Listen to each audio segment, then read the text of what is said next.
जनता के घर के बाद से मैं आई थी यहाँ पे नेशनल क्राफ्ट म्यूज़ियम में और मेरी हालत बहुत बुरी हो गई है। सुबह से मैं ट्रैवल कर रही हूँ, इग्नोर करना प्लीज़ मेरे बालों को। ये देखो, ये बहुत सुंदर जगह है, ये देखो। ये था एक बड़ा जाइंट रथ, वुड से बना हुआ और बहुत ही सुंदर लग रहा था।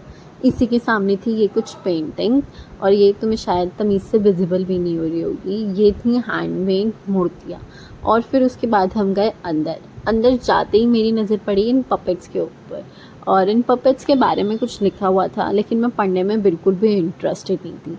जो लोग इंडियन हिस्ट्री के बारे में जानने में इंटरेस्टेड हैं उन लोग के लिए बेस्ट जगह है ये। यहाँ पर बहुत कुछ था इंडियन हिस्ट्री के बारे में, बहुत कुछ। और मेरे बस की तो है नहीं इतना सब कुछ पढ़ना, तो मैंने सिर्फ पढ़ा नहीं, बाकी मैंने घूमा बहुत और चलते चलते मेरे पैरों में भी दर्द हो गया था। और फिर जब हम इस जगह में विज़िट करें, इस जगह से ऐसी वाइब्स आई थी, डरावनी थोड़ी सी, लेकिन बहुत सुंदर लग रहा था। कुछ प्लेसेस थी यहाँ पर जो बहुत ज़्यादा सुंदर थी दिखने में और मन कर रहा था कि पढ़ लूँ थोड़ा थोड़ा, तो मैंने उन चीज़ों के बारे में थोड़ा थोड़ा पढ़ा भी है। आपको आगे ब्लॉग में पता लगेगा, उन चीज़ों के बारे में थोड़ा थोड़ा बता दूँगी। वो शायद आपको देखने से ही पता लगेगा, आप बोलोगे कि ये बता क्या रही है, ये तो हमें दिख ही रहा है। वहाँ से हम जा रहे थे फिर नेक्स्ट ब्लॉक में और साथ में ये क्यूटीज़ यहाँ पर सो रहे थे और ये वॉल हैंगिंग्स लगी हुई थी, छोटे छोटे इंस्ट्रूमेंट लगे हुए थे यहाँ पर। बहुत ही सुंदर जगह थी यार। और यहाँ पर पता है जितनी भी पेंटिंग्स हो रखी थी सब में इतनी ज़्यादा फाइन आर्ट हो रखी थी, बहुत ज़्यादा। और इसके जब हम अंदर गए, यहाँ पर दिखाई जा रही थी एक वीडियो जिसमें दिखा रहे थे प्रोसेस वुडन चीज़ें बनाने का। फिर नेक्स्ट जगह हम गए, वो थी Indian textile gallery. Oh my God, इतनी सुंदर और इतनी ज़्यादा इन्फॉर्मेटिव चीज़ें लिखी हुई थी यहाँ पर, जो कि मेरा पढ़ने का बिल्कुल भी मन नहीं था। और जिन लोगों को टेक्सटाइल में इंटरेस्ट है उनके लिए तो सच में बहुत ही अच्छी जगह है ये, क्योंकि टेक्सटाइल से रिलेटेड तो बहुत कुछ था, बहुत कुछ। हर ब्लॉक में, जिस भी ब्लॉक में मैं जाई थी वहाँ टेक्सटाइल तो था ही था, कुछ ना कुछ बता रखा था टेक्सटाइल्स के बारे में।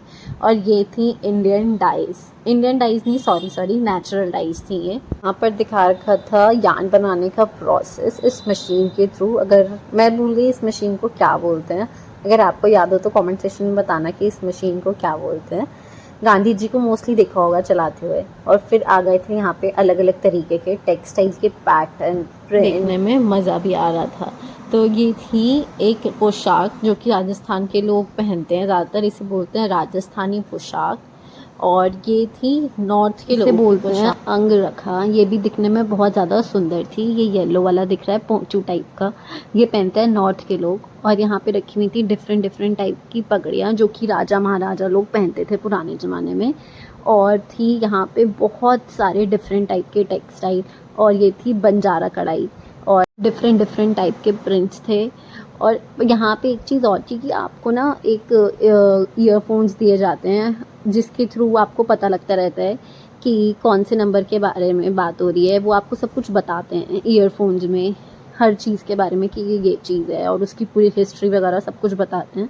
तो ईयरफोन्स देख के जब हम चलते हैं तो उसमें ज़्यादा मज़ा आता है सुनने में, और पढ़ने में तो बहुत बोरिंग हो रहा था। लेकिन हाँ, मे भी सुनने में ज़्यादा मज़ा आता हो। वो अलग से लेने पड़ते हैं लेकिन हमने लिए नहीं थे वो। और इस वाले ब्लॉक में रखी हुई थी सारी वो टूल्स जो कि हमारी हिस्ट्री में यूज़ करते थे लोग, और सारे वो आइटम्स जो कि वो डेकोरेट करने के लिए अपने होम को यूज़ करते थे। और ये था कैंडल स्टैंड, ये बहुत बड़ा स्टैंड था और भी बहुत सारे टूल्स थे। यहाँ के अंदर जाना अलाउ नहीं था, तो मैं बस बाहर से दिखा दूँ कि ये कैसा था। और अगर आप लोग को ये पता हो इसे क्या कहते हैं, ये क्या है, तो कमेंट सेक्शन में ज़रूर बताना कि ये क्या है। और फिर हम गए इस घर के अंदर। ये दिखने में बहुत ही ज़्यादा सुंदर था। यहाँ पर हर चीज़ें दिखने में बहुत ज़्यादा सुंदर थी, इतने एस्थेटिक तरीके से रख रखा था हर चीज़ को, इतने साफ़ सफाई से रख रखा था।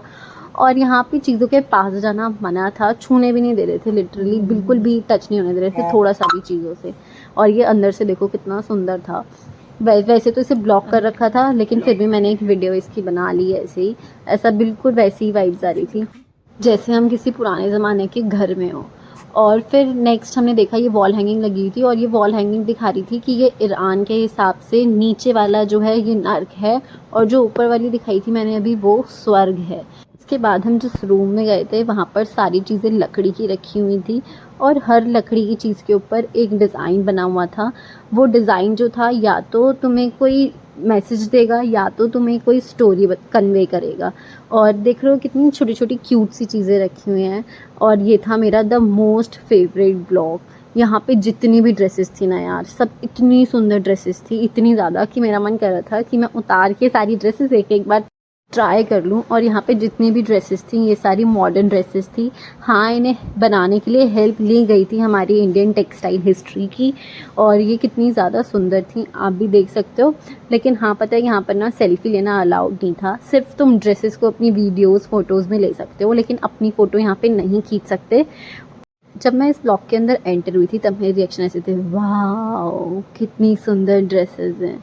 नेक्स्ट ब्लॉग में हम गए, यहाँ पर सारा सिंहासन वगैरह रखे हुए थे। जैसे सभा होती थी तो राजा लोग यहाँ पर बैठते थे, इसके ऊपर बैठते थे। Again something related to textile रखा हुआ था यहाँ पर। और यहाँ पर पुराने समय में जो राजा लोग शूज़ पहनते थे वो रखे हुए थे। फिर इन सब के बाद हम गए बाहर यहाँ पर थे अलग अलग तरीके के मड हाउस। बहुत सारे तरीके के थे, 3-4 तरीके के, अलग अलग शेप्स थी बस, और कुछ नहीं था। और यहाँ इस साइड में थी अलग अलग तरीके की हट बनी हुई, वो भी अलग अलग शेप में थी बस, और कुछ नहीं था। बहुत सारी चीज़ें ऐसी थी जो मैंने रिकॉर्ड नहीं करी क्योंकि मैं बहुत ज़्यादा थक चुकी थी यहाँ पर रिकॉर्ड करते करते। इतना बड़ा म्यूज़ियम है, बहुत ज़्यादा बड़ा।